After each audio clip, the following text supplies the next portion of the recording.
성도 여러분 안녕하십니까? 주님이 다시 오신다고 하는 소식, 언제 들어도 복된 소식이요 희망에서 기쁜 소식입니다. 재림의 소곡, 예언의 파노라마가 여러분에게 들려주는 재림의 소곡 시간이 되었습니다. 오늘 이 시간에는 여러분과 같이 지난번 말씀드린 것처럼 이 떠남의 공과에 대한 여러 가지 이슈들이 많이 있기 때문에 그 문제에 대한 이 대답을 좀 함께 찾아가는 시간을 좀 가져보려고 합니다. 그래서 오늘은 떠남을 반대하는 우리 기독교, 그러면서 떠날 것이냐 말 것이냐 둘 사이에서 머물거리는 하나님의 교회들. 그러나 여러분들에게 저는 더 늦기 전에 모든 것은 시간이 있고 때가 있다고 하는 말씀을 근거로 해서 여러분과 함께 아주 중요한 시간들을 좀 가져보려고 합니다.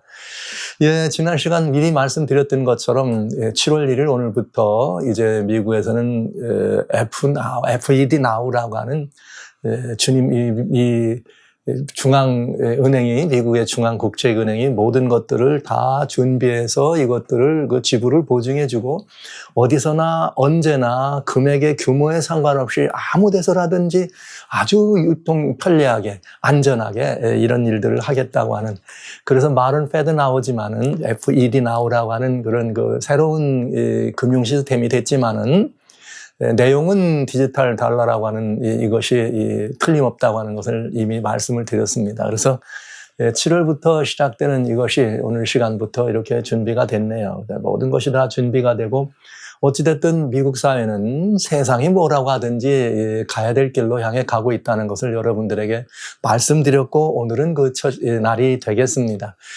이미 이 말씀을 여러분들에게 드리면서 이 시대에 가장 긴박한 필요가 있다면 시세를 아는 일이었다.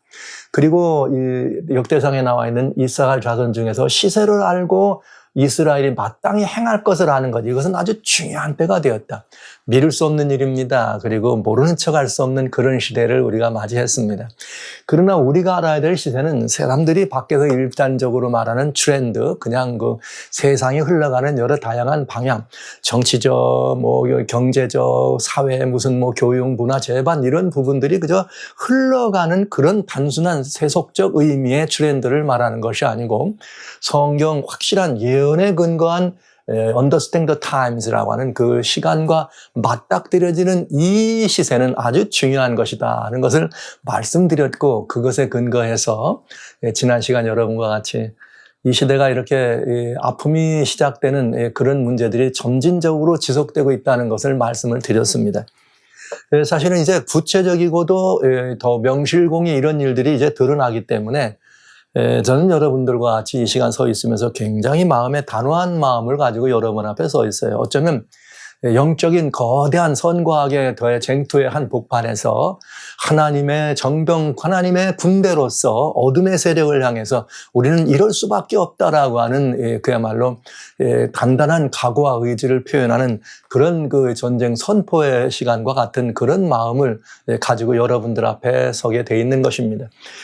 그래서 이 예언들을 말씀드리면서 지난 시간에도 저는 떠나야 된다고 하는 것을 여러분들에게 그럴 시간이 됐다는 것을 강조해서 말씀드렸습니다. 여러분 아시는 것처럼 이 성경에 나와 있는 인류 역사에 여러 번에 걸쳐 있는 종말적 상황들이 있었습니다. 노아 홍수 때가 그랬고요, 소돔과 고모라 때가 그랬고요, 또 이렇게 이 여리고성의 멸망이 그랬고요, 또 우리 주님께서 이렇게 이 이스라엘 백성들을 애굽에서 불러내실 때 그랬고요. 여러분 그런가 하면은 이제 마지막 시대에 주님이 재림하기 직전에 있어야 될 여러 가지 상황에서도 그렇고, 항상 이 떠남의 공과는 언제나 주님께서 가장 긴박하고도 긴밀하고도 철저한 이런 그 기별로 주어졌다고 하는 사실이죠. 근데 더 문제가 뭐냐면, 이런 일이 있을 때 문제는 뭐냐면, 이 떠남의 공과를 우리가 실천하는 이 일은 당대 모든 시대, 또 때도 그랬고 준비하는 과정에 또 롯이나 아니면은 또 여러 시대 때마다 이것을 주님의 뜻을 따르고 떠남을 준비하는 이런 모든 일들은 사회적으로 때로는 그것이 마치 지탄이 대상이 되는 것 같고 조롱과 놀림을 받아온 것도 사실입니다. 또 그것이 하나님의 백성들 소관이나 아니면 기독교 자체에서도 떠남이라고 하는 것은 늘 이렇게 머뭇하게 되고 둘 사이에 서 있게 되는 그런 일들이 있었음을 우리는 알게 됩니다. 이스라엘이 바벨론의 포로에서 70년 포로 생활이 마치고 돌아가라는 왕의 명령을 받고도 이스라엘 사람들이 다 돌아가지 않습니다. 많은 사람들은 바벨론에 남아있기를 원했습니다. 그리고 그들은 둘 사이에 머뭇머뭇한 것이죠. 그리고 바벨론의 멸망과 함께 멸망해가는 그런 모습을 우리는 본 것처럼 떠남의 이야기는 늘 그렇습니다. 이제 예수님이 다시 오실 때가 됐다고 하는 것들을 주님의 여러 다양한 영적인 것, 사회적인 것, 여러 또 환경적인 징조들을 여러분과 같이 나누면서 이제 이때에 우리는 마지막 시대를 향한 주님의 권고의 기별이 떠남이라고 하는 것을 가지고 구체적인 신뢰들을 여러분에게 말씀을 드릴 때에 이 문제에 대해서 또 역시 이 성경 역사가 그랬던 것처럼 많은 분들에게 좀 이렇게 이슈가 되네요. 반대하는 분도 있고 오히려 반대 정도가 아니라 굉장히 이렇게 핍박처럼 그렇게 말하는 경우도 있고 조롱도 있고 여러 이런 부분이 있는 것 같습니다. 또 지난 한 2년 정도 여러분과 같이 이 예언의 말씀을 특별히 재림의 재앙의 서막과 재림의 소곡을 말씀드릴 때 이슈가 돼서 대면하여 만나는 많은 분들, 특별히 교회나 어떤 교단이든 그것이 교회 혹은 어떤 조직된 교단이든 그런 교단의 리더들, 지도자들이나 아니면 또 교회에서도 소위 정말 이 내노라 하는 이런 분들에게 굉장히 이슈가 돼서 상당히 이런 여러 요로로 이 문제에 대해서 반대받고 침묵하기를 원하고 그런 요청들을 들어왔습니다. 그래서 때로는 그것이 제게 그러다가 말이야 또 뭐처럼 이렇게 잘못되면 어떡하려고 막 이런 의미로 마치 세상을 우롱케 하는 그런 사람 취급을 받아가면서 사람들과 그렇지 않은 것을 일러줘 가면서 지내왔습니다. 여러 가지 많은 이슈들이 있었지만 이걸 대별해서 몇 가지만 여러분에게 말씀을 드리면서 사실 이 시간을 갖는 이유는 떠남에 대해서 그런 이슈는 언제든지 있어 왔다는 것입니다. 어제 오늘 일이 아닙니다. 그리고 오늘 우리가 이 문제에 대해서 얘기하는 것은 시대적으로 굉장히 적합한가. 시세를 아는 이스라엘의 이 이사갈 지파의 두목처럼 200여 명이 알고 그랬던 것처럼 오늘날 우리가 하나님의 참된 기독교인으로서 그리스도인으로서 또 제게는 개인적으로 목사로서 주님께만 충성한다고 이 결심을 하고 주님께 자신을 온전히 드리기로 정말 하나님 앞에 이렇게 이 모든 것들을 드리려고 작정하고 나온 목사로서 정말 이 일에 부끄러움도 두려움도 없이 이걸 나누고 증거해야 될 만한 메시지이며 여러분들과 같이 함께 공유해야 될 기별인가에 대해서 또 한번 살펴볼 필요가 있는 것이죠. 그래서 또 반면에 진짜 충성스럽게 하나님을 섬겨왔던 많은 교회의 또 이 지도자들 혹은 성도님들은 이미 여러 곳에서 제가 있는 미국만 아니라 한국만 아니라 또 여러 나라들에서도 이미 이 말씀에 대해서 함께 마음을 합치고 공유하면서 교회에 상관하지 않고 교단 따지지 아니하고 정말 예수님을 바라보는 주님의 지체라고 하는 이것으로 마음이 하나가 돼서 아름답고 복된 그런 마지막 선교지를 준비하고 가서 지금 자리하고 있는 많은 분들이 계신 것도 사실입니다. 저는 그런 분들에게는 오히려 또 이 시간을 갖는 것이 적절한 용기와 권면이 되기 때문에 여러분과 같이 오늘 시간을 좀 함께 나누려고 합니다. 오늘 이 시간의 이야기는 제 얘기를 나눌 마음이 없습니다. 성경의 권면이 이렇다는 것을 여러분과 함께 나눠드리기를 원합니다. 마음을 한번 써주시기를 바라고요. 떠남에 대한 의견들이 있는데 두 가지죠. 하나는 떠남에 반대하는 분들이 있는가 하면 떠남을 이미 준비하고 이미 떠남을 실천한 분들, 향후 지난해부터 시작해서 뭐 이렇게 들어가셔서 준비하고 또 지금 막 여러분들이 준비가 되고 있고 준비 과정이 있는 분들, 이런 이 과정이 있는 것을 보게 되네요. 그런데 떠남에 대해서 반대하는 분들의 의견을 들어보면은 그저 이렇게 한 서너 가지 됩니다. 많은 것들이 요약하면 그렇다는 얘기죠. 첫째, 도망하는 것은 불신이다. 그러면서 믿음으로 나는 이 자리를 지키다가 여기서 순교할 거다. 이런 분들도 계시더군요. 또 그러면 두 번째는 또 뭐냐면 교회가 만약에 지금 말이지 어디로 도망가면은 누가 전도를 하느냐 이런 말씀을 하시는 분이 있었어요. 많아요. 그리고 또 이런 그 교회나 교단의 지도자들은 지금 세계의 말이죠. 이 텐폴이라는 건 뭐냐면 이렇게 적도를 기준으로 북반구의 의도가 10도에서 40도 사이에 지구 인구의 3분의 2가량이 그 안에 다 살고 있습니다. 그러니까 이 텐폴이 이 안에 있는 이 사람들에게 복음을 전해야 되는데 지금 떠난다 그러면 누가 이걸 전하겠느냐? 아니라고 우리 교단은 우리 교회는 이런 분들이 많이 계셨습니다. 그리고 또 이제 결정적인 건 뭐냐면 좀 약간의 저런 것 같이 도망가긴 어딜 도망가느냐고 지금 현대 세계에 말이야 산속 어디를 가서 숨느냐고 드론이 뜨면 말이야 그러면서 지난번에 그 트럼프 대통령 때문에 있던 그 아이시스의 수장이었던 이 바그다디라고 하는 그 사람을 이렇게 쫓아갈 때 드론으로 해서 위치를 탁 해가지고 말이죠. 굴까지 쫓아가는 이런 것들을 말하면서 그런 세상인데 말이야. 이게 이렇게 어디를 도망간다고 하느냐. 이 마지막 이 기별은 그런 게 없다. 성경에 어디 도망가라고 했느냐. 이런 표현들을 얘기하면서 반대하는 부분들을 많이 보았습니다. 그런가 하면 준비하는 분들에게는 이런 말씀들이 있거든요. 선어가정이 꼭 함께 해야 된다 그랬더니 와우, 이 선어가정 함께 하기가 참 쉽지 않네요. 어렵네요. 그리고 막상 저는 좀 이거 따라야 되겠는데 가족들의 마음이 하나가 잘 안 되고 있습니다. 이거 어떻게 하면 좋겠습니까? 그리고 또 이제 어디로 갔으면 좋겠는가? 물론 당연한 궁금증이고 질문이 되겠죠. 그 다음에 어떻게 준비해야 될 것인가에 대한 언제쯤 이런 부분들에 대해서 많이 이야기를 나눴습니다만 오늘 간단하게 하나님의 말씀으로 좀 정리를 여러분들에게 해드리려고 합니다.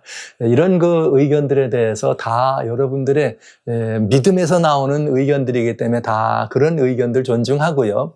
다만 성경은 이런 문제들에 대해서 뭐라 답하고 있는가 우리 한번 찾아보면 참 좋겠다 이런 생각을 하게 되네요. 자, 그럼 한번 이렇게 떠나 보도록 하겠습니다. 떠난다고 하는 것은 불신을 의미하는가, 즉 환난이 있다, 재난이 있다. 그래서 하나님 백성들은 여기서 저기를 떠나라 이렇게 말하면 그것은 곧 불신을 말하느냐 하는 것입니다. 이 떠남의 공과를 얘기했더니 도망이라는 말이 성경에 이렇게 마태복음 24장 15절에 나오는 예수님의 말씀을 보고 flee, 도망간다는 이런 뜻으로 이해해서 그냥 어디 저 심산유곡 어디 저 그냥 이런 데 가가지고 막 숨어가지고 지금 어디 저기 바위 틈에 머물러가지고 어디 굴 속으로 도망가는 이런 의미로 이게 너무 과장된 생각으로 말씀하시는 분들이 많이 계셨어요. 그런 의미가 아니라는 것을 말씀드리면서 떠난다고 하는 것은 정말 그러면 그건 불신을 말하는가? 성경은 이렇게 말하고 있습니다. 잠언 22장 3절에 슬기로운 자는 재앙을 보면, 뭘 보면? 재앙을 보면 숨어서 피하여도 어리석은 자들은 나아가다가 해를 받느니라 이렇게 돼 있어요. 그러니까 여러분, 재앙을 바라보고 숨거나 피하는 것은, 환난을 바라보고 숨거나 피하는 것은 절대로 그게 이렇게 불신이나 이런 그 무지한 이치가 아니고 오히려 슬기로운 것이고 주님의 권면이라는 성경의 권면을 따른다고 하는 것을 기억해 주시기 바랍니다. 외려 어리석은 사람들은 뭐라 그래요? 더 오히려 나가다가 해를 받는다 이랬어요. 그러면 이것이 성경이 이렇다면 주님은 뭐라고 말씀하셨는가? 예수님께서 직접 우리에게 주신 말씀 좀 살펴봐야 되지 않겠어요? 이것도 주님 말씀이고 이것도 주님. 마태복음 10장 23절에 예수님이 이 땅에 계실 때 이제 작은 것으로 움츠려서 작은 말로 이렇게 우리들에게 주시면서 이 동네에서 너희를 핍박하든 그는 저 동네로 뭐하라? 피하라. 이렇게 돼 있어요. 핍박이 있는 곳에서는 뭐하라? 더 이상 가지 말고 피하라고 하는 것이 주님의 권면입니다. 그래서 주님도 실제로 사실 때도 큰 거 말씀 아닙니다. 작은 잔잔한 이야기예요. 실제 핍박이 있고 주님에 대한 반대가 있으면 어떻게 모범을 보이셨느냐면 마태복음 12장 14절로 15절 바리새인들이 나아가서 어떻게 하여 예수를 죽이고 의논하거늘 예수께서 아시고 어떡하라 거기를 떠나가시더라 이렇게 이 말씀을 하셨어요. 그러니까 여러분 여기에 이런 문제들을 보면 예수님을 죽이려고 했더니 예수님이 거기를 어떠시더라? 떠나가시더라. 자, 뭘 의미합니까? 예수님이 여기서 돌아가시면 안 됩니까? 예수님이 여기서 돌 맞아 죽으시면 안 됩니까? 여러분 누가복음 4장에 회당에서 다 응했느니라 그랬더니 사람들이 돌로 치려고 그러니까 예수님이 그 사이를 지나가십니다. 거기서 돌아가시면 안 됩니까? 아니죠. 모든 것들은 심지어 순교조차도 심지어 주님의 십자가에서 돌아가셔야 될 그거조차도 때가 있다는 거예요. 그러니까 어떤 때가 있다는 말입니까? 피할 때가 있고 또 그것을 맞이할 때가 있다는 것입니다. 그런데 성경은 뭐라 그래요? 재앙이나 핍박을 받거나 어떡하라? 피하라. 그게 바로 예수님이 마태복음 24장 15절에 멸망에 가증한 것이 거룩한 것에 이끌랑 너희는 어떡하라? 도망하라. 어디로? 산으로. 이렇게 돼 있는 것입니다. 말세를 만난 주님의 이렇게 말세를 만난 사람들에게 주시는 주님의 명령을 떠나면 뭐냐? 이건 주님의 명령이에요. 마태복음 24장 15절로 21절에 뭐라고 되어 있는가? 선지자 다니엘의 말한 바 멸망에 가증한 것이 거룩한 곳에 선 것을 보거든 읽는 자는 깨달으라. 이미 여러분들에게 다니엘에 대해서 이렇게 많이 말씀을 드렸기 때문에 이제 이게 무슨 말씀인지는 아실 거예요. 멸망에 가증한 것이다. 그럼 무조건 우상이다. 이렇게 보시면 돼요. 우상 혹은 우상과 같은 여러 가지 의미들. 그것이 하나님의 거룩한 곳이죠. 하나님이 계셔야 될 곳, 하나님의 이런 그 백성이 있어야 될 곳, 하나님의 법이 있어야 될 그런 곳에 거짓것이 서고 사단의 역할을 할 수 있는 이런 그 죄에 가증한 것들이 서걸랑 뭐하라? 어떡하라? 유다에 있는 자들은 산으로 도망하라. 이거 어떤 분들은 이걸 보고 뭐라고 말하느냐면, 그건 유대인들을 위한 기별이라고. 이게 예루살렘 멸망할 때 이건 유대인들을 위한 기별이라고. 현대 그리스도인 것이 아니라고. 누가 그래요? 세대주의가 그러죠. 네. 그러면서 현대 그리스도인들께로 말하는 것이 아니다. 그러면은 여러분 마태복음 24장을 자세히 보시면 이것이 유대인들만을 위한 기별이 아니라는 것을 너무나 잘 알 수 있어요. 여기 마태복음 24장은 예루살렘의 멸망과 세상의 끝을 동시에 보여주시는 것이라고 하는 것을 여러분이 보시면 이것이 두 개가 다 이렇게 보여 있는 것을 아실 수가 있습니다. 그러니까 떠남이라고 하는 것은 뭐가 아니라는 것이에요. 불신이 아니라는 것이에요. 주님의 뭐예요? 명령이라고 하는 것이에요. 그러니까 이 떠나면은 세 가지 문제가 있습니다. 첫째는 뭐냐? 믿음의 문제예요. 떠남은 불신이 아니라 믿음의 열매. 믿음의 열매가 뭐예요? 순종이잖아요. 믿는 사람이 할 일이 뭡니까? 하나님의 말씀이 나갈랑 순종하는 것이 믿음의 열매. 그러니까 떠남은 절대로 불신이 아니라는 거죠. 떠난다는 것은. 두 번째, 이건 선택의 문제예요. 뭐의 문제? 선택의 문제. 성경을 따를 것인가? 성경은 이렇게 돼 있어요. 이렇게 하라고. 환난을 보면 피하라고. 예수님도 피해가시고. 그러면 성경대로 모본을 따르고 성경대로 할 것인가? 아니면 인이란 말은 뭐예요? 사람의 생각. 내가 더 용기 있게 말이야. 이것이 더 신앙이지. 이것도 인간의 생각이잖아요. 인위의 어떤 행위나 행함을 따를 것인가. 이건 여러분이 선택할 문제인 것입니다. 이건 선택의 문제입니다. 그리고 또 하나 있어요. 이건 충성의 문제입니다. 무슨 충성이냐? 여기 그리스도인들이 떠나가야 되는 것은 영생을 얻기 위해서 이렇게 목숨을 부지하기 위해서 도망치는 것이 아니에요.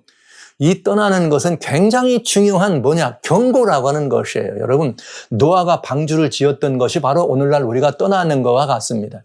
노아가 방주를 지은 것은 세상의 멸망에 가깝다는 것을 한 거예요? 경고한 것입니다.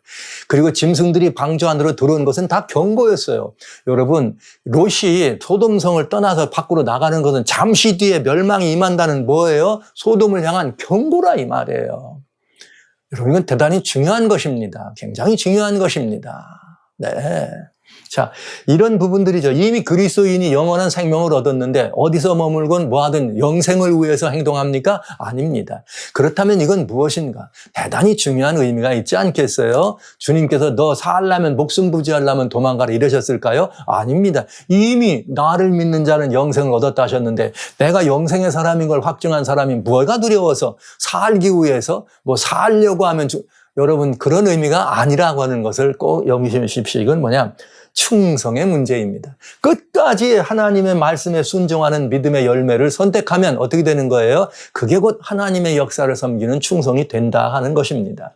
자, 그 다음에 또 떠남에 대한 의견들 가운데는 뭐가 있느냐? 교회가 도망하면 누가 전도하니? 세계 선교는 어떻게 하느냐? 이 문제가 또 있죠. 이 두 가지 문제가 더 있습니다. 이건 같은 얘기이기 때문에 위치가 예를 들면 외방 민족에게 아니면 언어가 다른 사람에게 외방 선교가 된다든지 아니면 같은 언어권에 있는 민족들을 위해서 말한 내 이웃과 가족들을 전도해야 된다든지 이런 문제들은 같은 문제니까 여러분 이건 좀 또 따져볼 필요가 있네. 보시죠. 이 성경에 보면은 이런 때가 있어요. 아모스 하나님의 선지자 8장 11절에는 이런 말씀이 있습니다. 여호와께서 가라사대 보라 날이 이를지라. 어떤 날이 이르느냐? 내가 기근을 땅에 보내는데 양식이 없어 주림이 아니며 물이 없어 가람이 아니여 여호와의 말씀을 듣지 못한 기갈이라. 이 굉장히 의미심장한 말이 있어요. 어느 때가 있는데 그때는 기근이 있다. 근데 그 기근은 배고파 줄인 것이 아니라 말씀의 기근이다. 여러분, 말씀의 기근은 왜 옵니까? 말씀의 기근이 오는 이유는 뭘까요? 왜 그럴까요? 간단하죠. 전하는 사람이 없으면 기근이 오는 거예요. 말씀을 전하는 사람이 없으면 기근이 오는 거죠. 예를 들면 오늘날 이 시대의 말씀의 기근, 성경책이 모든 해마다 베스트셀러 중 넘버원인데 왜 말씀의 기근이 오겠어요? 이 말씀의 기근이란 말은 전하는 사람이 없다는 거죠. 여러분, 왜 전하는 사람이 없을까요? 여러분 좋아하시는 성경이 있어요. 로마서 10장에 주님께서 말씀하시기를 10절부터 13절에 이게 주는 사람의 마음으로 믿어 의에 이르고 입으로 시인하여 구원에 들어간다. 그러면서 우리가 주님을 누구든지 주의 이름을 부르는 자는 구원을 얻는다. 그런데 전하는 자가 없으니 어떻게 누가 이렇게 나오잖아요. 믿음은 들음에서 나고 들음은 어디예요? 이렇게 말씀에 있고 말씀이 있으면 어떻게 돼요? 말씀을 전해야 되는데 전하는 사람이 없으면 듣지도 못하는 거 아니에요? 그러니까 말씀에 기근이 온다는 말은 증거하는 이가 없다 이 말이에요. 증거하는 이가 없다는 말은 여러분 대단히 중요한 일이에요. 어느 때인가 이 땅 위에 하나님의 복음의 말씀을 더 이상 증거할 수 없는 때가 있다. 그때가 언제나 보시죠. 기근이 오는 이유가 있어요. 기근이 오는 이유는 뭐냐면 전도서에 보면 이런 말이 있어요. 천하의 범사가 기한이 있고 목적이 이룰 때가 있더라. 그런데 여기 살 때가 있고 죽일 때가 있고 안을 때가 있고 버릴 때 이리 딱 나오면서 웃을 때가 있고 울 때가 있고 나오는데 6절에 찾을 때가 있고 잃을 때가 있다. 7절에 잠잠할 때가 있고 말할 때가 있다. 이렇게 돼 있어요. 여기 굉장히 중요한 게 있어요. 하나님의 복음도 복음을 전하기 위해서 잃어버린 자를 찾아갈 때가 있는가 하면 어떻게 이제는 끝이다 때가 있다. 하나님의 복음을 가지고 사람들에게 복음을 전하고 증거해야 될 때가 있는가 하면 뭐 할 때도 있어요? 침묵할 때도 있다 이 말이죠. 여기 아주 굉장히 중요한 성서적 원리입니다. 그럴 때 말씀이 기근이 올 때는 뭐 할 때요? 잠잠할 때다. 이거 누가? 하나님 백성들이. 말씀이 기근이 있다는 말은 언제요? 하나님의 사람들이 영혼을 잃어버린 양들을 뭐 하지 않고 찾을 때가 아니라 찾지 않을 때가 있다 이거예요. 여러분, 그때가 언제일까요? 우리는 따져봐야 되잖아요. 언제가 그러면 이 기근이 올 건가? 영적 기근은 언제 오는가? 이미 요한계시록을 통해서 계속해서 여러분들에게 계시록의 예언의 일정표, 재림의 일정표를 여러분에게 말씀을 드렸습니다. 자, 한번 보시죠. 아직 우리는 일곱 재앙이라고 하는 재앙이 임하지 않았습니다. 일곱 재앙은 언제 임하느냐? 반드시 짐승의 우상을 세우고 짐승의 표를 강요한 일이 있어야지만 일곱 재앙이 옵니다. 왜냐고요? 요한계시록 16장 2절에 보면 재앙이 떨어지는데 이 재앙이 누구에게 떨어지느냐? 그러면 반드시 짐승의 표를 받고 짐승의 우상에게 경배하던 자들에게 이 재앙이 온다 그래서 일곱 재앙이. 그러니까 일곱 재앙이 오려면 짐승의 우상을 세우고 짐승의 표를 강요하는 사건이 있어야 됩니다. 그러면 여러분, 짐승의 우상을 세우고 짐승의 표를 강요하는 일이 있을 때는 증거할 수가 있어요, 없어요? 없죠. 왜? 이거 하나님을 전하는 일은 고사하고 지금 사단에게 충성하지 않으면 다 죽인다고 하는데 전할 수가 있나요? 누가 듣기를 합니까? 안 되겠죠. 그러나 이 일이 일어나기 위해서는 반드시 삼중 통합이 일어나야 된다. 종교가 통합되고 정치가 통합되고 경제가 통합된다. 그러면 이것이 돼서 이걸 통해서 뭘 하게 된다? 우상 경배를 하게 되고 짐승의 표를 강요한다. 그렇다면 언제가 이 말씀을 들을 때냐? 이것이 이루어질 때 삼중의 통합이 이루어지는 걸 보면서 뭐 하는 거야? 하늘 백성들이 큰 소리로 NO! 곧 뭐 한다? 심판이 온다. 뭐 하지 않으면 이거는 우상을 세우는 일이기 때문에 우상을 세우면 안 되고 하나님을 경배해야. 이게 바로 큰 외치는 일 아닙니까? 누가요? 여러분과 제가. 지금 우리가 뭐라는 거예요? 세상의 시세를 알고 이 세상의 여러 가지 것들을 분별하는 이유는 이것이 잘못됐다는 걸 알고 증거하고 전하는 건 바로 지금인 것입니다. 증거하는 방법도 여러 가지입니다. 꼭 성경 말씀으로만 증거하는 것이 아니에요. 지금 이런 일이 벌어지는 걸 보면서 성경은 예수님의 권면대로 뭐하라? 이렇게 멸망에 가증한 것이 거룩한 것에 서는 상황을 보걸랑 이제는 끝이다. 어떡하라? 떠나라 이거예요. 이것이 주님 말씀이니까. 이때 지금 현재는 이 통합이 이루어지고 있는 시대이기 때문에 우리는 이렇게 전하고 증거하는 것입니다. 가까운 곳에서 먼 데서. 자, 그러나 이것이 우상이 서게 되면 더 이상 할 수가 없다 이 말이죠. 그렇게 되면 어떤 일이 벌어져요? 성경대로는 이것을 바라보면 크게 외치고 뭐하러 하는 거예요? 우상이 서는 것을 보면은 내 백성아 너희는 어디서? 거기서 나오라. 우상이 어디 있어요? 바벨론에 서는 거니까 나오라. 예수님은 직접 두 말씀이 예수님이 직접 오신 거예요. 내 백성아 너희는 어떻게 하라? 산으로 도망하라. 하나님의 명령에 여러분 이렇게 우리가 주님과 같이 살아가잖아요. 주님께서 우리들의 심령 속에 들려주시는 아주 분명한 명령인 것입니다. 뭐 하려면 이런 일들이 일어나면 우상을 세우는 일이 된다. 우상을 세우는 것을 보거든 어떻게 하라? 나오라. 그러니까 지금은 나가면 어떻게 돼요? 더 이상 하나님 말씀을 선포할 뭐가 없어요? 기회가 없는 것입니다. 백성들이 다 떠나가면 이 마을은 누구만 남는 거예요? 죄와 악만 남는 거죠. 우상만 남는 거죠. 자, 이 와중간에서 이 소리가 들리지 않으니까 말씀의 기근이 오니까 어떻게 해요? 말씀을 찾는 사람이 있겠죠. 누구예요, 그들은? 성령의 인도하심을 받고 이끌림을 받는 사람, 이 말씀을 찾아서 살 길을 찾아서 애매겠죠. 그때 재앙이 내려옵니다. 이 재앙 가운데서 오라, 내가 하나님을 떠난 것이 바로 이것이구나 깨닫고 어디로 도망간 이들을 따라서 나올 사람들도 물론 있겠죠. 아, 내가 왜 그 말을 듣지 않았던가. 그런데 떠난다고 하는 이 사실은 굉장히 중요한 권고요, 경고입니다. 사람들에게. 이건 이따 그 말씀을 좀 드리겠습니다만 이게 왜 경고가 되느냐? 아주 중요한 경고입니다. 이게 그리스도인들에게는 아주 노아가 방주를 짓는 것과 똑같은 얘기가 되겠습니다. 이래서 말씀을 선포할 사람이 없기 때문에 떠났기 때문에 말씀의 기근이 오게 된다. 성경 그대로 나오잖아요. 지금 언제예요? 지금 우리는 말씀을 선포하면서 뭐 할 때예요? 결국은 짐승의 우상에 서는 것을 지금 눈으로 보고 있으니까 떠남도 떠나기도 준비하고 그것이 곧 뭐도 되도록 경고도 되도록 할 때가 된다. 이 말씀을 드릴 수밖에 없습니다. 자, 그리고 또 보세요. 그러면 우리의 선교지라고 하는 측면에 대해서 따져봐야 되겠죠? 우리의 선교지는 어딘가? 예수님은 사도행전 1장 8절에 오직 성령이 너에게 임하시면 중요한 거예요. 성령이 너에게 임하시면 여러분 선교지 그것이 가족 선교든 이웃 선교든 뭐 교회 안에서든 아니면 어디 국가든 이웃 나라든 내 생각 내 뜻대로 되는 거 아니에요. 뭐래요? 성령이 임하시면 나가는 것입니다. 예수의 증거를 가지고 나가는 사람들입니다. 예수의 증거가 없이는 안 되는 것입니다. 예루살렘과 유다와 사마리아와 땅끝입니다. 잘 보세요. 예루살렘이나 유다나 사마리아는 사실은 말하면 같은 민족들이에요. 따지고 보면 사마리아도 유다 사람들.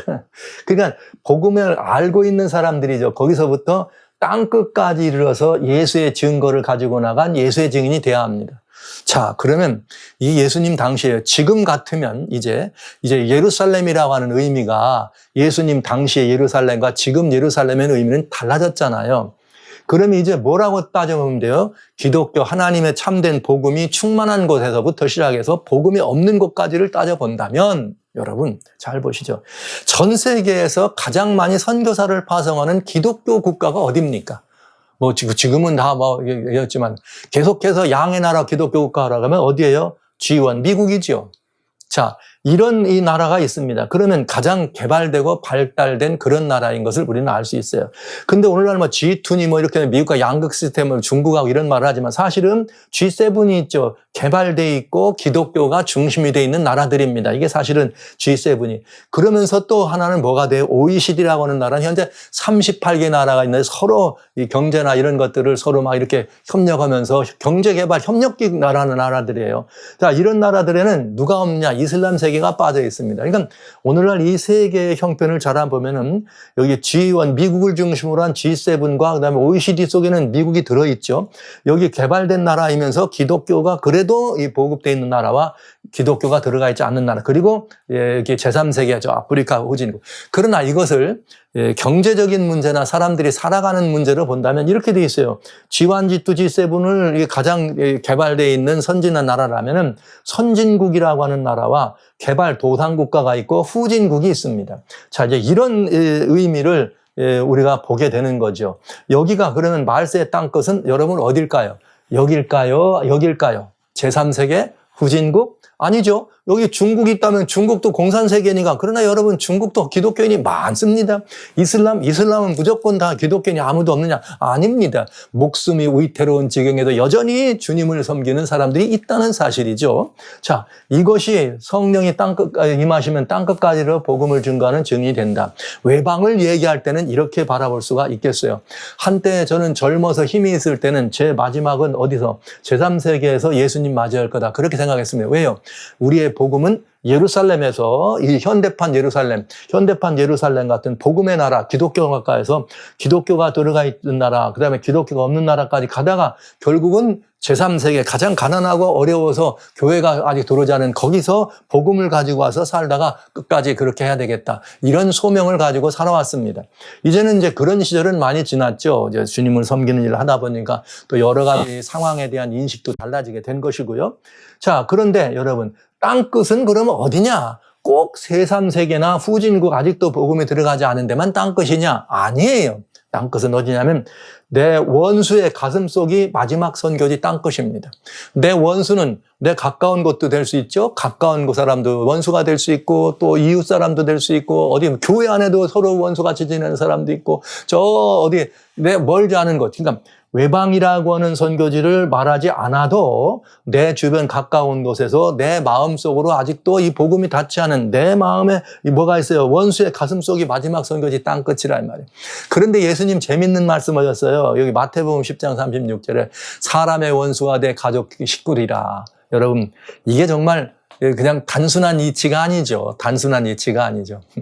여러분들의 마지막 선교지는 어쩌면 외방에 나가서만 전도하는 것이 아니라 여러분의 가족이, 여러분의 사랑하는 가장 가까운 가족이 여러분이 마지막으로 전도하고 예수께로 영접해야 될 마지막 선교지에 구원의 가늘에 초청해야 될 미전도 이렇게 인이 될 수 있다는 사실 기억하시기 바랍니다. 그러니까 우리는 이 땅끝까지 내 증인 된다고 할 때 우리의 전도든지 그 선교든지는 이런 나름대로의 이해를 하시면 굉장히 중요한 의미를 깨닫게 되시는 거예요. 자, 그럼 따져보세요. 땅끝까지를 증인되리라. 오늘날 여기 파란 색깔은 선진국입니다. 자, 말하자면 한 38개 가량 선진국, 노란 색깔로 되어 있는 것은 개발도상국가예요. 여러분, 대한민국은 개발도상국가였다가 개발도상국가에서 빠져가지고 지금은 선진국 반열에 들어왔습니다. 굉장한 나라가 된 거죠.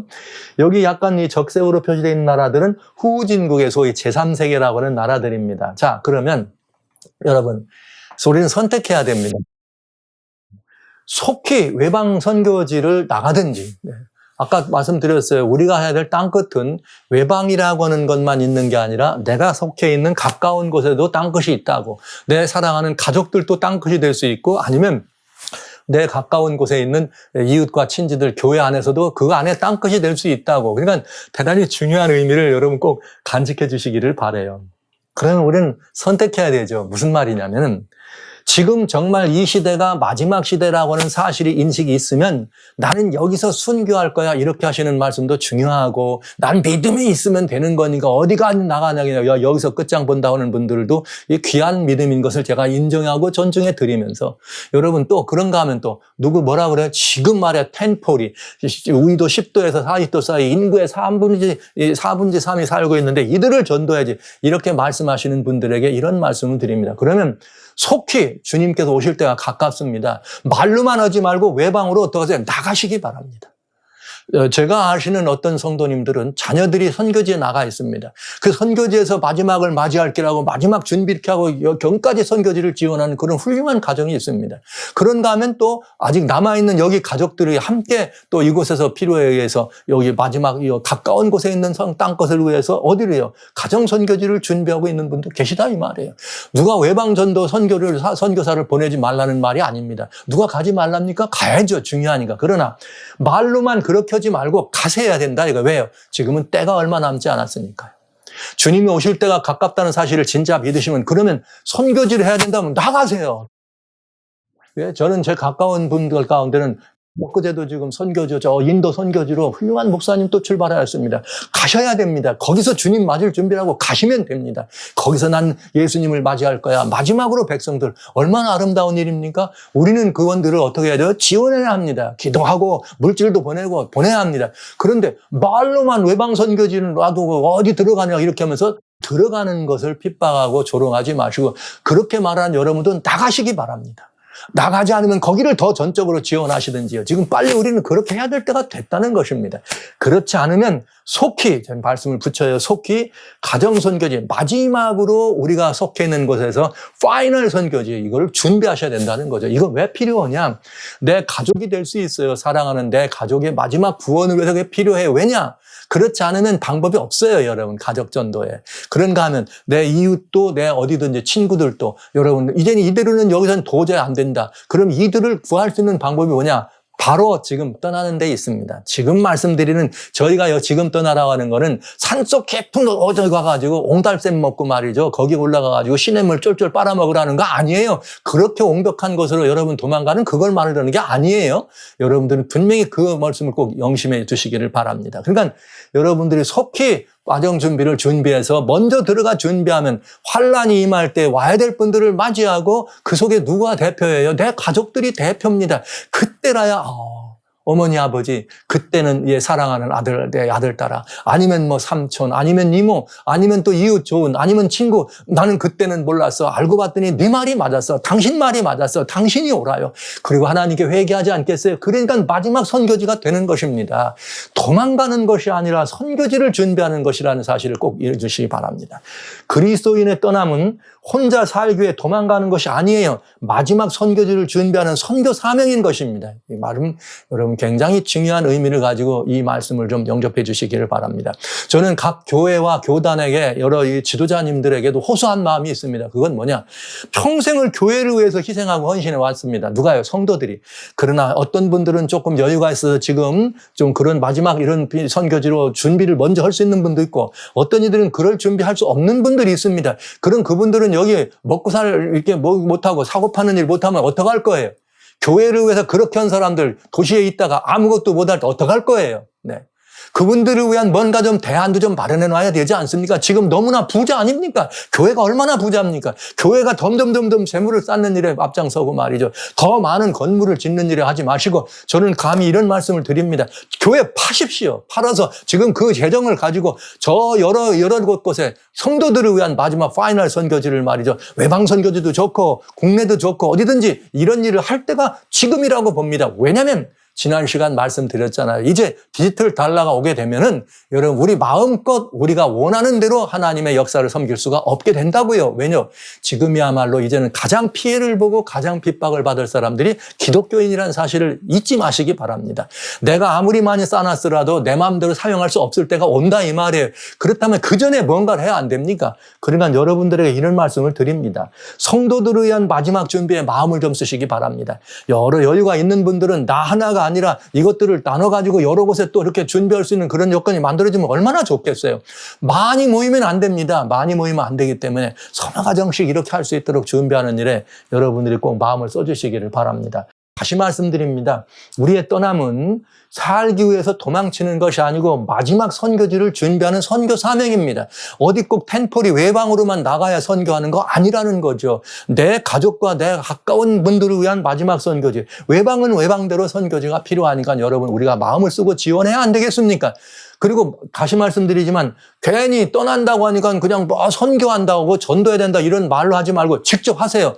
하지는 않으면서 말로만 하는 분들이 너무나 많은 걸 제가 보고 있는 거죠. 떠나세요. 그렇게 말하지 마시고, 그렇게 말하지 마시고, 여기 마지막 선교지를 준비한다고 떠나라 그랬더니 이거 반대하시려면은 어떻게, 당신은 어떻게 된다? 선교지를 향해 가셔야 된다는 거죠. 그렇게 하지도 않으면서 떠나는 거를 비판하고 조롱하는 것은 주님의 말씀에 대한 뭐예요? 배신이라 이렇게 분명히 말씀을 드리겠습니다. 도망가면은 그 다음에 하나가 뭐냐, 도망가도 살 곳이 없다 이렇게 말하는 분들이 있어요. 요거 가지고 안 되니까 이거예요. 현대세계 어디를 도망가느냐고 드론이 뜨면 막 하고 말이죠. 지금 막 이 세계가 얼마나 광명한데 어디 간들 다 한다. 그렇죠 여러분. 그래서 뭐 하는 거예요? 디지털 달러가 나온 거예요. 어디 가서든지 쓰면 어디 있는지 다 알으니까 도망갈 곳 없죠. 그러니까 디지털 달러를 안 써도 될 곳을 미리 만들어 놔야 된다, 이 말씀을 제가 드린 것이고요. 도망가도 살 곳이 없다고요? 여러분, 이 문제에 대한 성경의 답을 한번 말씀드려볼까요? 놀라운 이야기입니다. 7재앙의 때를 살펴보면은 첫째, 둘째, 셋째까지는 여기 사람이 독한 데가 나고 물근원이 피로 변하는 이런 어려운 일이 벌어집니다. 누구에게 이 재앙이 떨어지냐가 중요해요. 짐승의 표를 받은 사람과 우상에게 경배하는 자들에게 이 환난이 떨어집니다. 그런데 네 번째 재앙을 보면 해에다 쏟았더니 해가 권세를 받아서 불로 사람들을 태우더라. 여러분, 해가 더워지는데 어느 정도냐면 그 해의 뜨거운 광열이 사람들을 태울 정도라. 그러면 지금 이게 뭘 의미하는 거죠? 과학 좋아하시니까 과학적으로 한번 설명해 보실래요? 근래 지금 이 지구상의 환경 문제는 뭐가 문제인가? 여기 뭐 엘니뇨 현상이 있고 뭐 더워지고 무슨 뭐 극지방에 솔라보테크니 무슨 오메가 블록인 이런 말씀 나오는 이유는 다 뭐에 관련이 있는가? 솔라플레어, 태양풍과 관련이 있습니다. 태양풍 때문에 지금 문제가 되는가? 이거 뭐냐? 지금 이 태양이 뜨거워지고 더워져가지고 굉장히 놀라운 문제가 생겼잖아요. 이것이 사실이 돼서 태양이 그렇게 뜨거워지고 더워져가지고 아무것도 못할 형편이 되면 드론이 뜰 수 있을까요?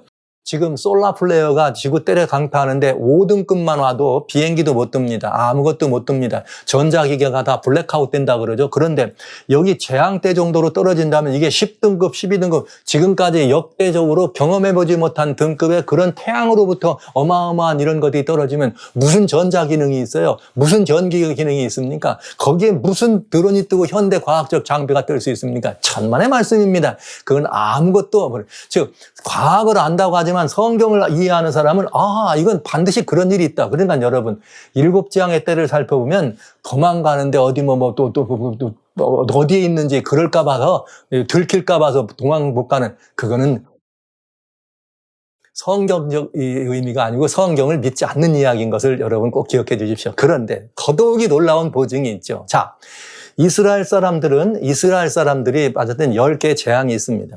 7재앙은 짐승의 표를 받고 우상에게 경배한 세상이죠.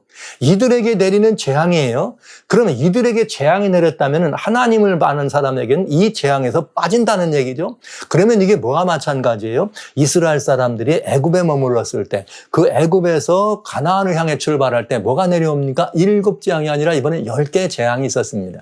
근데 그 10개의 재앙이 내릴 때 맨 처음에 하수에 물이 피로 변하는 데부터 시작해서 이가 오고 개구리가 오고 파리떼가 나옵니다. 그랬더니 여기 보세요. 파리떼가 그냥 애굽을 칠 때 내가 내 백성 사이에는 구별을 두는데 어떤 구별이 되냐? 파리떼로 말림하는데 그날에 내가 내 백성에 거하는 고센 땅을 구별하여 그곳엔 파리떼가 없게 하리라. 이렇게 되어 있어요. 파리떼가 없게 한다. 이번에 우박 한번 볼까요? 여기에 우박이 내려옵니다. 우박이 내려오는데 애굽 온 땅에서부터 우박을 내려가지고 완전히 다 쳐버렸는데 어떤 일이 벌어졌는가? 이스라엘 자손에 거한 고센 땅에는 뭐가 없더라? 우박이 없더라. 네? 여기 흑암이 깊을 때 이스라엘 사람들이 거하는 곳에는 뭐가 있더라? 광명이 있었더라. 여러분, 5째 재앙은 우리 7재앙 가운데 5번째 재앙 때는 흑암 재앙입니다. 그러나 하나님 백성들이 있는 것은 그때는 이스라엘하고는 무리로 뭉쳐 있었죠. 지금은 그리스도인 한 사람 한 사람이 주님의 거룩한 나라입니다. 베드로전서 2장 7절에 그때 있잖아요. 우리가 2장 9절에 우리가 나라라고. 그러면 여러분 우리는 완전히 이 답을 얻게 되는 거죠. 하나님 백성들은 이런 모든 재난에서 빠집니다. 그런데 여기 보시죠. 바로 왕이 쫓아옵니다. 여러분이 드론이라는 말씀을 하시니까 제가 이 말씀을 드리는 거예요. 바로 왕이 쫓아옵니다. 그러면 바로 왕이 쫓아올 때 무슨 일이 벌어지는가? 여기 성경에 얼마나 여기 중요한 부분이 있는지 여기 여러분들에게 말씀을 드리기를 원합니다. 자, 이렇게 돼 있네요. 출애굽 14장 17절로 20절에 저는 이 말씀을 읽을 때마다 신이 나. 애굽 사람들의 마음을 강팍하게 하는데 그들이 그 뒤를 따라 들어갈 것이라. 여러분 마지막 환난 때 제가 말씀드렸습니다. 환난이 오는데 하나님 백성이 빠지면 세상 백성들이 가만 안 있는다고. 그 빠진 것들을 보고 어떡할 거야? 쫓아올 거라고 했잖아요. 그래서 환난이 있는 거라고. 그랬더니 여기 마찬가지잖아요. 바로의 마음을 강팍하게 그런 일이 있다고. 그러나 성경에 뭐라 했는가? 그 바로가 쫓아 들어오는 것은 곧 하나님의 영광을 위한 것이라 그랬어요. 이스라엘 진압에 행하던 하나님의 사자가 옮겨서 그 뒤로 행함에 구름 기둥도 앞에서 뒤로 옮겨 애굽진과 이스라엘 진 사이에 이르러서니 저편은 구름과 흑암이 있고 이 편은 밤이 광명함으로 밤새도록 저편이 이 편에 가까이 못하였더라. 할렐루야. 예, 할렐루야. 여러분, 얼마나 극적입니까? 바로왕이 병거 600승을 가지고 이스라엘 백성을 쫓아올 때 하나님의 사자가 이스라엘 백성 앞서 이도하다가 쑥 떠가지고 애굽과 이스라엘 진 사이에 머물렀습니다. 그랬더니 예. 쪽은 애굽진이죠. 여기 뭐라 그랬어요? 구름과 흑암이 있고. 여기 구름과 흑암이 뭡니까? 현대판 구름과 흑암은 7 재앙이죠. 여기 막 엉텅 그런 재앙이 있고. 그러나 이 편은 밤이라도, 깜깜한 밤이라도 광명함으로. 네. 밤새도록 저 편이 이 편에 가까이 못하더라. 오더라 못 오더라. 바로의 군대가 오더라 못 오더라. 못 오더라. 할렐루야. 여러분, 이 말씀을 여러분 신나지 않습니까? 이 말씀으로 어떻게 가만히 앉아서 읽어야, 이 말씀 읽을 때는 그냥 뻘떡 일어나줘야죠. 뻘떡. 할렐루야. 우리 하나님 정말 그렇지요. 여러분, 이거 아닙니까? 하나님 명령 따라, 하나님 말씀 따라 가나안을 향해 출발한 이스라엘 백성들, 힘도 없는 백성들, 그냥 주님이 버려주셨나요? 아니에요. 그들을 또 쫓아오는 바로왕을 위해서 하나님이 이렇게 큰 역사로 그들을 막은 것입니다. 이들에게 구진 쌓여놓고 밤이라도 광명하도록 하고 저편이 이 편에 다가오지 못하도록 막으신 그 하나님, 그 하나님이 이스라엘 하나님, 그 하나님이 누구예요? 우리의 하나님 아닙니까? 여러분, 그 하나님 믿지 않으세요? 이 하나님이 우리 하나님 아닙니까? 여러분, 이런 형편에서 어디에 처해 있더라도, 빈들에 있는데도 말이죠. 깜깜한 밤이라도 구름기둥이, 저쪽에는 구름기둥, 이쪽엔 불기둥, 환하고 광명이 있고. 여러분, 놀라운 일 아닙니까? 낮에 구름기둥, 저쪽에는 뜨거운 열사의 땅이지만 구름기둥이 막아지면 이쪽은 어떤 것이에요? 그늘이 젖이는 놀라운 하나님의 방법 아닙니까? 그 하나님이 누구예요? 어떤 환경에서도 우리를 지킬 하나님. 여러분, 이 하나님 믿는 거 아니에요? 우리가 지금 말씀으로 따르고 믿는 것은 바로 이 하나님 믿는 거 아닙니까? 오늘 저는 이 하나님이 우리 하나님인 걸 믿잖아요. 여러분, 그 하나님이 명령을 순종해서 뭐라 그랬어요? 떠나라고 하시면 떠나면 되는 것입니다. 그 하나님이 떠나라고 해서 우리가 떠나면 그 하나님이 어떻게 합니다? 책임지시는 것이죠. 얼마나 놀라운 일입니까? 정말 쫓아오던 사람들과 그 사이에 주님의 사자가 딱 서니까 저쪽은 말이죠. 막 흑암과 구름이 있고 이쪽은 밤이라도 광명하더라. 야. 전 정말 신이 납니다. 신이 나. 이런 하나님을 우리가 섬긴다는 것을 생각하면서 여기 떠남에 대해서 여러 가지 다른 많은 일로 이렇게 혹은 편론하거나 조롱하거나 성경에 이렇게 분명한데도 불구하고 성경이 어디 떠나가라 했느냐고 뭐 성경에 그런 게 어딨냐 이런 분들이 많더라고요. 그러면서 말이죠. 막 드론이 오면 어디로 숨느냐고 하고 막 성경은 어디 이런 분들 많이 있어요. 제가 이렇게 표현합니다. 더 이상 그런 말씀들은 불신입니다. 더 이상 그런 불신으로 하나님의 참된 백성들의 선택의 길을 미혹하지 말게 되시기를 바랍니다. 지금 교회 안에서 여러 가지 이렇게 떠남의 공과에 대해서 말씀하시는 분들 대개 보면 굉장히 신앙에 진실되고 열심히 있는 분들입니다. 이런 분들이 주변에서 하도 이러니까 걱정이 되고 두려워서 말을 못하는 사랑하신 성도 여러분, 떠남에 대해 두려워하지 마시기 바랍니다. 여기에 약속이 있습니다.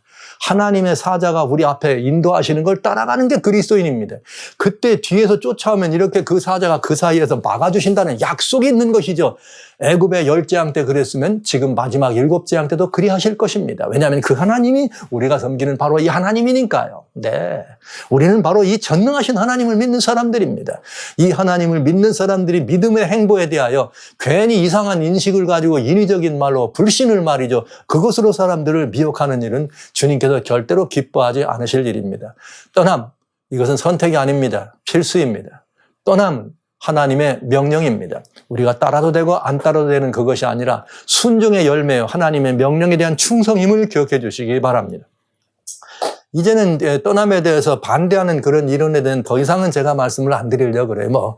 그래도 반대하는 거라 어쩔 수 없잖아요. 이게 그래도 반대하는 것은 저희가 뭐라고 어쩔 수 없는 일입니다. 그러나 여러분, 이제 충성스러운 하나님의 진실된 백성들이시오. 성경에 이렇게 되어 있는 말씀을 따라서 살아가는 일에는 절대로 앞길에 장애가 없다는 사실을 믿음으로 여러분 영접하시고 믿게 되시기를 바랍니다. 이것은 완벽한 보증이라는 사실을 여러분들에게 말씀드리면서 우리 준비하는 분들이 이런 일들이 있어요. 선어 가정 함께하기가 어렵더라 이런 말씀 하시더라고요. 근데 사실입니다. 여긴 돌아볼 일이 두 가지예요. 뭐냐면 야, 이제 다른 사람들 여러분 말하지 마시고요. 야, 내가 여기서 이렇게 진실된 신앙생활을 한다고 했는데 내가 진실된 생활을 해가지고 내가 어떤 선택을 한다 그러면 와, 저분은 정말 하나님 뜻대로 사는 사람이야 하고 사람들 마음이 같이 움직일 수 있는데 그동안 내가 그렇게 보여지지 못했구나. 이렇게 생각하고 우리가 뭐예요? 차라리 회개하고 주여 제가 그리스도인으로서 오히려 사람들에게 본이 되고 빛이 되지 못했습니다. 그러니 지금 이렇게 떠날 때가 됐다는 걸 알고 같이 얘기해도 안 듣는 것 같습니다. 이건 회개의 제목이다. 그리고 떠나는 일에 대해서 반대하는 사람들 중에는 혹은 두려워서 다른 사람들 중에 신앙의 이유가 분명치 않은 사람들은 그렇게 되는 거죠. 괜히 두려워하고 남들의 눈치 보느라 그런 거예요. 그러나 그거 여기하실 거 없습니다. 이것이 최선의 길이지만은 그렇지 않으면 그냥 혼자라도 하시면 됩니다. 그러면 누가 있어요? 여기서도 있고 여기서도 있고 하나님의 성령의 인도하심을 받는 사람들이 서로 눈을 보하느니라 마주보느니라. 예. 전능하신 자가 말이죠. 통치한다는 복음을 전하게 하여 산을 넘는 자의 발이 어찌 그리 아름다우냐. 이는 저들의 서로 눈이 마주봅니다. 이렇게 돼 있네요. 성경에. 그러면 여러분 우리들이 이 일을 위해서 걸음을 옮기기만 하면 또 다른 옮긴 분들과 같이 눈이 마주쳤다는 말은 서로 마음이 통하고 그렇게 하나님이 또 역사하실 것을 믿으시기 바랍니다. 자, 그러니까 왜냐하면 신앙의 이유가 분명치 않은 사람들이 교회에 많기 때문에 그래요. 즉 덩다리 신앙이 많으니까. 친구 따라 강남 가듯 신앙생활하는 사람들은 진리의 말씀이 이게 관심이 없어요. 진리의 말씀이 이끄는 대로 살려고 하는 게 아니거든요. 그런 사람들이 인의를 가지고 뭐라고 얘기하고 과학을 얘기하면 거기에 괜히 미혹되고 마음에 위축되지 마시기 바랍니다. 그냥 안 되면 혼자 하면 됩니다. 그 다음에 두 번째는 뭐냐? 가족들의 마음이 하나가 안 된다. 역시 마찬가지입니다. 선교지 중에 제가 가족 선교제가 마지막 선교지라고 하잖아요. 사실은 이 신앙생활하면서 부모님들의 신앙을 자녀들이 영접하는 것은 정말 놀라운 축복이에요. 놀라운 축복. 그러나 성경 속에 훌륭한 많은 믿음의 도덕들 또 자녀를 주님께로 영접지 못한 분이 너무나 많습니다. 이 말은 무슨 말이냐? 가족을 선교하고 가족을 전도하는 것이 쉬운 일이 아니라는 거죠. 왠지 아세요? 나를 제일 잘 알거든요. 그러니까 때문에 내가 어떠하냐에 따라서 가족들이 믿기도 하고 안 믿기도 하는데 남들보다는 가족들이 더 어려운 법입니다. 너무 나를 잘 알기 때문에. 그래서 여러분 이제 가족들이 하나가 안 되는 이유는 내가 그동안 신앙적인 모습만이 아니라 인간적으로도 가족들에게 매력이 있어도 나를 따르고 싶고 내가 하는 모든 일이든지 따라오기를 원하는 그런 가족이 안 돼 있는 거죠. 그런 경우에 갑자기 어느 날 갑자기 어머니나 아버지가 야 떠나야 된다 그러면 아버지나 떠나세요 이렇게 되는 거예요. 광신 같은 거니까 어느 날 갑자기. 이런 부분들이 있다는 거죠. 그러나 가족들은 다 생각이 다른데 이거를 조심해야 됩니다. 그러니까 앞으로는 여러분과 같이 어떻게 하면 지금 늦었지만 가족들의 마음을 하나가 될 수 있게 하는가 이 문제도 이제 여러분과 같이 많이 다루게 될 거예요. 여기 선어가정 함께 하는 것도 여러분과 같이 이제 자분하게 많이 다룰 겁니다. 여러분 비고드 제자사역에는 굿뉴스 파노라마에서 제가 다른 얘기하는 거 아닙니다. 예수님이 어떻게 우리를 다루셨는지를 말씀드리는데 그거를 자세히 좀 들으셔서 예수님을 더 많이 알면 알수록 요 두 가지가 해결이 됩니다. 자, 꼭 우선 급한 말씀을 드린다면 두 가지예요. 가족들에게나 혹은 이웃들에게 교회 안에서 영적인 자만의 모습을 드러내지 말라. 되게 의로운 분들, 목이 곧고 말이 교회에서 이렇게 사는 게 신앙이야 이런 분들 막 지적하고 이런 거 하는 분들은 나름대로 그런 어떤 혹은 율법적 가치에 맥혀있는 분들이 많거든요. 유대인들이 그랬잖아요. 영적 자만. 네가 뭘 한다 그래. 적어도 믿으면 나 정도로 해야지 이런 거. 그런 모습들은 절대로 다른 사람들에게 매력을 줄 수 없습니다. 가족들은 말할 것도 없죠. 어느 날 내가 예수님께는 나왔더니 막 그날부터 그냥 막 교회가 제시한 어떤 표준대로 살라고 하면 가족들은 뻥 떠가지고 야 이게 무슨 일이야 웬일이지 얼마나 가나 보자. 아니나 달라 조금 하다 보면 남들 화낼 때 다 같이 똑같이 화내고 남들 성질 부릴 때 다 똑같이 성질 부리고 남들 막 뭔가 이렇게 할 때 똑같이 해가면서 교회 가는 날 그 성경만 옆에 꼈다고 그 교인 그리스도인이 아니걸랑요. 이런 부분에 대해서 많이 생각해 보시고 지금 급히할 일이 있습니다. 신앙을 매력적인 신앙으로 보이기 위해서는 보여주는 게 아니라 나타나져야 되려면 가장 먼저 관계 회복이 우선입니다. 가족들과의 관계를 회복해 주시기 바랍니다. 이 관계 회복이 우선인데 이게 왜 그러냐? 마태복음 5장 23, 24절에 이런 말이 있어요. 너희가 제단에다 예물을 드리려고 가다가 혹시 형제와 불화한 걸 생각나갈랑 놓고 가서 먼저 화목하고 오라 그래요. 주님이. 뭐부터 하라 그래요? 가족들과 관계를 회복하라 그랬어요. 이게 우선이라고요. 근데 여러분 우리는 그렇게 않잖아요. 나 이거 하나님께 하는 거야 하면 가족들은 다 내버려치고. 제가 그런 실수를 많이 한 목사입니다. 많은 실패한 경험이 있는 목사이기 때문에 여러분들 이렇게 말씀을 드립니다. 저는 주님 뜻대로 사는 것이라 그러면 그냥 잠시도 시간도 지체하지 않고 내 사랑하는 사람들 가족들의 마음도 돌보지 않고 그냥 내 방향으로 갔어요. 그리고 따라오라. 다 죽일 뻔했어요. 저희 아내도 그렇고 저희 아들도 그렇고 다 죽일 뻔했습니다. 이건 옳은 일도 아니고 좋은 일도 아닙니다. 여러분 성경대로 해야 됩니다. 먼저 가족들을 위해서 여러분 마음을 쓰시고 이제부터 관계 회복을 우선 하시기 바랍니다. 가족들과의 관계 회복 이 문제에 대해서 아주 깊이 이제 앞으로 다루게 될 거예요. 그러니까 보시고요. 이게 안 돼. 이거 하려면 관계를 회복을 하려면 먼저 뭘 해야 돼? 내가 회개하는 수밖에 없어요. 무슨 회개가 뭐냐? 하나님께 돌아가는 거죠. 내가 지금 예수님 잘 믿고 있잖아요. 누가 예수님 잘 안 믿으신대요? 그거 아니고요. 그리스도이신 예수님과 내가 철저하게 긴밀해지면 그분의 사랑의 사람으로 내가 바꿔지면 가족들 관계 회복 쉽게 됩니다. 신앙의 매력이 된다는 사람 명심하시기 바랍니다. 그 다음에 이제 어디로 가야 되느냐 하는 이 문제에 대해서 이제 많이 제게도 연락이 많이 오고 목사님 가려고 그러는데 이런 것들이 어려워요. 근데 가긴 가야 되겠어요. 어디 텃밭 있는 거라 좀 해야 되겠어요. 어디로 가면 좋아 이런 말씀을 많이 듣는데 사실 제가 지금까지 말씀드렸지만 이 떠남의 얘기하니까 공개적인 이런 부분에서 반대도 받고 막 이슈가 생기는 이런 경우, 그러니까 조용조용히 혼자 움직일 수밖에 없죠. 그리고 이런 문제라 어디로 가는 이런 문제는 공개하고 오픈해 남들 다 알게 하는 거 아니에요. 조용조용히 해야죠. 이건 전쟁인데 안 그래요? 사단에게부터 우리가 공개해서 다른 사람들이 다 알면 떠나는 거 아니잖아요. 그러니까 이거 굉장히 중요한 것입니다. 그래서 조용조용하게 이런 일들을 진행해야 되는 것이고요. 제가 많은 곳을 다녔습니다. 그러나 솔직하게 말씀드릴게요.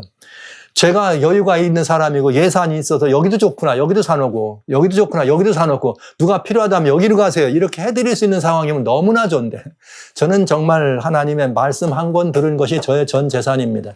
선물로 주신 재산이 있다면 제게 아내가 있고 자녀가 하나 있습니다. 그리고는 여러분이 저의 선물입니다. 여러분이 저의 재산입니다. 여러분이 저의 모든 예산일 수밖에 없습니다. 그런데 좋은 곳들을 많이 보지만 여기 너무 좋겠다. 우리 성도님들이 여기 오시면 좋겠다. 하지만 이미 그 생각을 하고 또 이렇게 뭐 어떻게 해야 되나. 기도만 하고 있으면 시간이 지나 어떤 사람이 다 가져가는 걸 많이 가슴앓이를 많이 하고 있는데 여러분들에게 제가 다 어떻게 알겠어요. 이 세상 이 넓은 데를 다 다닌 것도 아닌데라 혹간 이렇게 좀 자세히 소개도 드릴 수 있고 그래서 연락도 주시면 자세하게 말씀을 드립니다만 그런 어려움이 있다는 걸 아시고 여기에 여러분 꼭 기억하셔야 돼요. 뭐냐. 하나님이 예비하신 곳이 있다는 사실을 믿으시기 바라요. 이게 가장 중요해.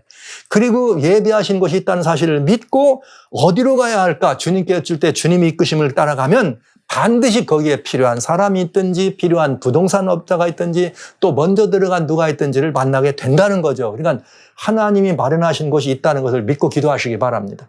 그리고 또 자세한 것들은 이렇게 카톡이나 아니면 이렇게 저의 이런 어떤 방법 이렇게 연락을 주시면 되겠습니다. 여러분들이 많이 이 댓글에다 이런 것들을 올리시는 분들이 혹간 계시지만 다 댓글에는 개인 신상을 공개하는 것이 위험하잖아요.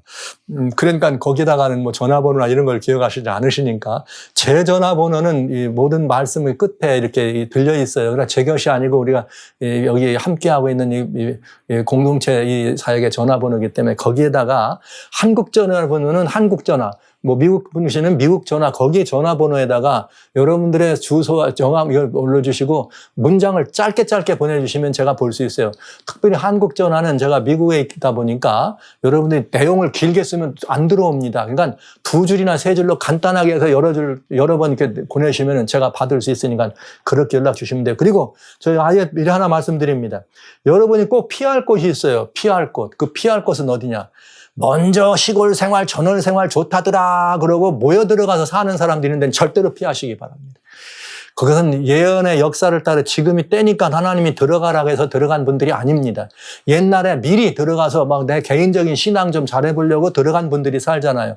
거기서 모여서 살았어요. 이미 거기는 누가 돼 있어요? 아, 거기는 기독교인들이 모여 있는 곳이야. 이렇게 돼 있는 곳. 그러니까 거기는 뭐예요? 공개된 곳이죠. 그러니까 거기는 가장 위험한 곳입니다. 그러니까 그런 데는 피하시면 돼요. 이게 굉장히 중요한 힌트예요.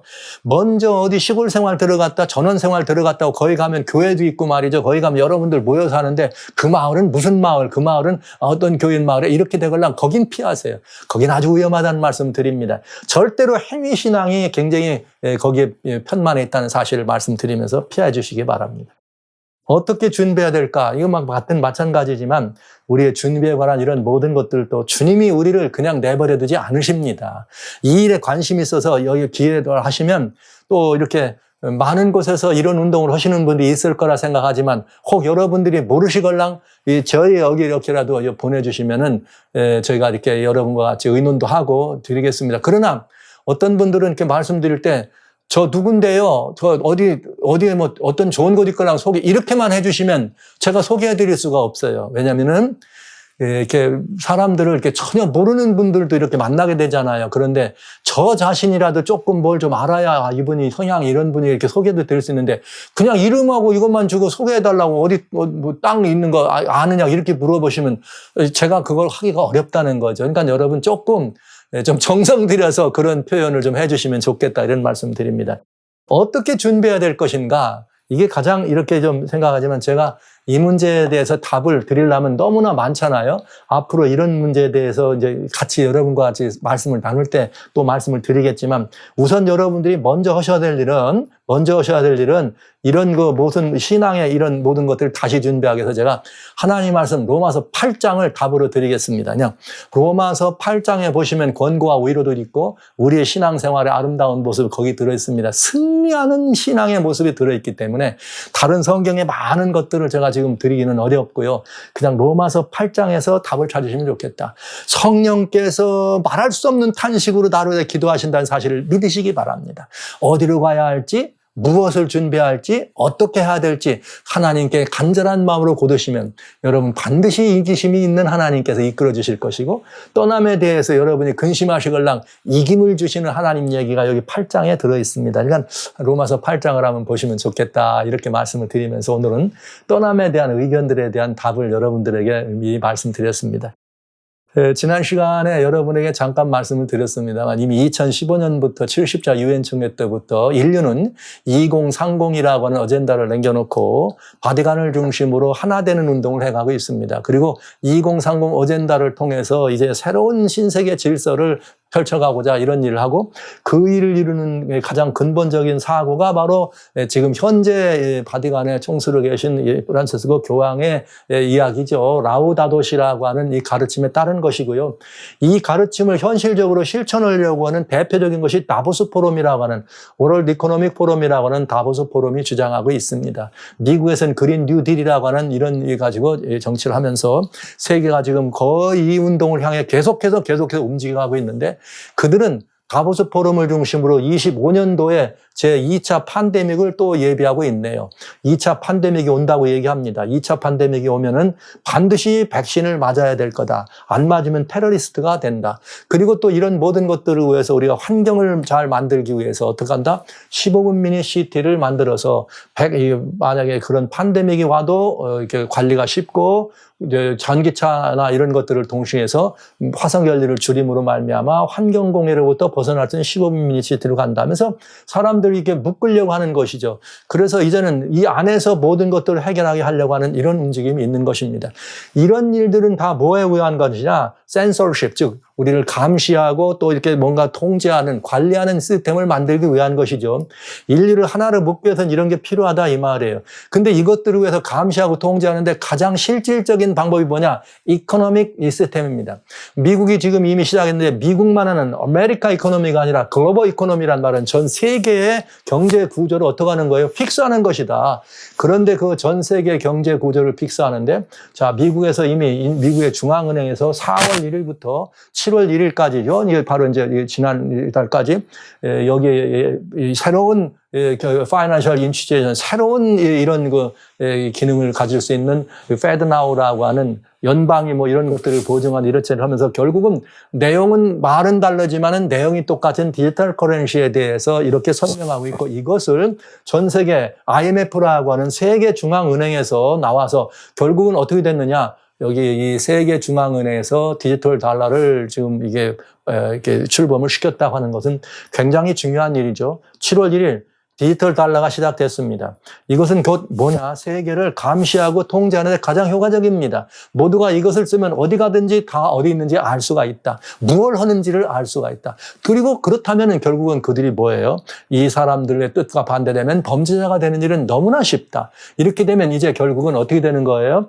디지털 달러를 쓰게 되고, 여기 IMF가 만들었던 이것이 뭐 유니콘이든 뭐든 디지털 달러를 우리가 쓰게 되면은 어떤 일이 벌어지는가? 결국은 감시하고 통제되는 거지만, 미국 중앙은행이 이것을 통제할 때 만약 그 사람이 어떤 정책에 반대되거나 혹은 그 나라의 어떤 시책과 어긋나거나 따르지 않는 그런 상황이 되게 되면 어떡한다? 이거를 다 회수할 수 있겠다. confiscate 한다는 말은 압류, 압수, 다 뺏어갈 수가 있다. 그러면 여러분들이 가지고 계신 지금 현재 있는 이 여유 있는 이런 삶의 모습들에서 어느 날 기독교인이 여기에 가장 핍박의 대상이 될 가능성이 너무나 많은 상황이기 때문에 어느 날 그것이 언제인지 잘 모릅니다. 뭐 얼마나 걸릴지 모릅니다. 그러나 이제부터 시작됐다는 것이 중요한 거죠. 어느 날 여러분들은 여러분이 가진 것을 마음대로 쓸 수 없는 상황이 올 수 있다. 결국은 빅브라더가 온다는 이 사실을 기억해 주시기 바랍니다. 시세를 알아야 합니다. 트렌드를 알아야 합니다. 그래서 뭘 해야 돼요? 시세를 알 뿐만 아니라 그것이 단순한 시세가 아니라 예언과 관련된 시세입니다.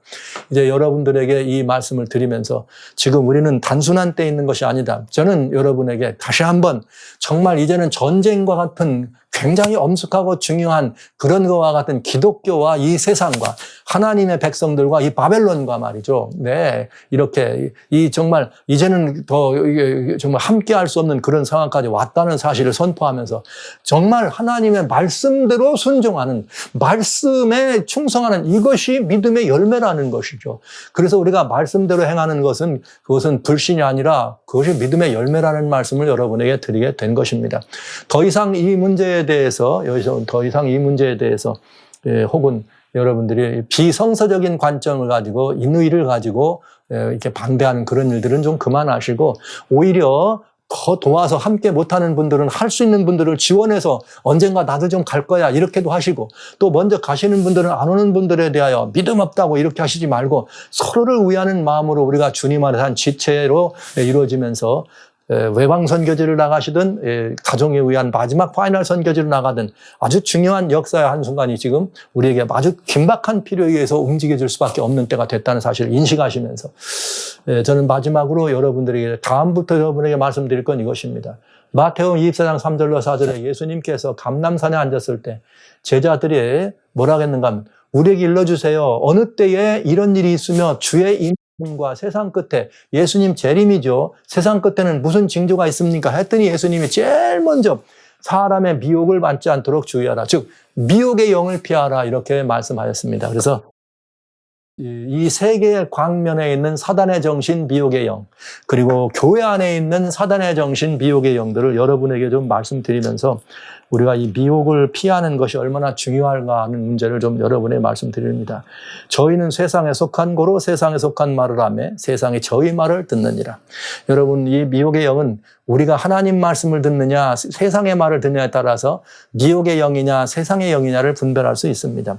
우리는 하나님께 속하였으니 하나님을 아는 자는 하나님 우리의 말을 듣고 하나님께 속하지 않은 자는 우리의 말을 듣지 아니하나니 진리의 영과 미혹의 영을 이로써 아느니라. 요한일서 4장 5절로 6절 말씀입니다. 여러분, 이 말씀을 근거로 해서 이제 더 이상은 이 주변에서나 여기 곳에서 떠남에 대해서 불필요한 논쟁이 되지 않기를 바라고요. 서로가 서로를 위하는 마음으로 우리가 다 믿음의 사람으로 순종의 영을 따라가는 사람들입니다. 그러니까 여러분 같이 즐거운 마음으로 행복한 마음으로 하나님 뜻을 순종하는 충성스러운 모습을 보여주면서 제게 딱 한 번의 기회가 있다면 여러분들에게 떠나십시오. 이 말씀을 드리기를 원합니다.